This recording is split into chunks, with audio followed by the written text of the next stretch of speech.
नमस्कार, मी जगदीश देशमुख. जय महाराष्ट्रमध्ये आपल्या सगळ्यांचं स्वागत. या बातमीपत्रामध्ये आपण आपल्या प्रतिनिधींकडून महत्त्वाच्या बातम्या समजून घेणार आहोत. सुरुवातीलाच बातमी आहे शिवसेनेच्या गोटातून. शिवसेना खासदारांना विकास निधी उपलब्ध करून द्या. उपमुख्यमंत्री एकनाथ शिंदे यांनी मंत्र्यांना सूचना दिल्याची माहिती समोर येते आहे.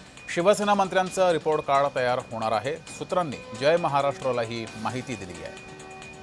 तर महत्त्वाची बैठक एकनाथ शिंदे यांची पार पडलेली आहे आणि या बैठकीत त्यांनी मंत्र्यांना या सूचना दिल्या.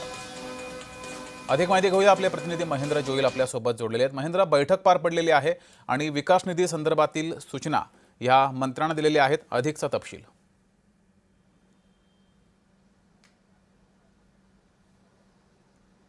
नक्कीच जगदीश, काही वेळापूर्वी नंदनवन हे शासकीय निवासस्थान आहे. उपमुख्यमंत्री एकनाथ शिंदे या ठिकाणी एक बैठक पार पडली. या बैठकीत जे ठाकरेंच्या शिंदेंच्या शिवसेनेचे जे आमदार आहेत ते आणि खासदार यांची बैठक पार पडली आणि या बैठकीत जे कॅबिनेट मंत्री आहेत त्यांना कडक सूचना देण्यात आल्या आहेत की त्यांच्या जो खासदार आहेत जे ठाकरेंकडून शिंदेंच्या सेनेत गेले आहेत ते खासदार आणि बाकीचे जे खासदार आहेत त्यांच्या जो विभागात निधी दिला जातो तो निधी पुरेपूर पद्धतीने वापरण्यात यावा आणि तो तात्काळ देण्यात यावा अशी सूचना आहे ती एकनाथ शिंदे यांनी जे ती करण्यात आली आहे. आणि या सगळ्या संबंधित या सगळ्या कॅबिनेट मंत्र्यांचं रिपोर्ट कार्ड आहे ते तयार केलं जाणार आहे.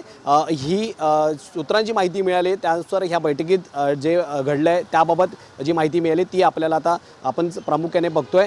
एकंदरीत जे खासदार ठाकरेंच्या सेनेतून शिंदेंच्या सेनेत गेले आहेत त्यांचीही आज दिल्ली या ठिकाणी एक बैठक पडणार आहे आणि त्यापूर्वी ही बैठक जी आहे ती नंदनवन या ठिकाणी पार पडली आहे. ठीक आहे महेंद्र, तुम्ही जोडलेले राहा.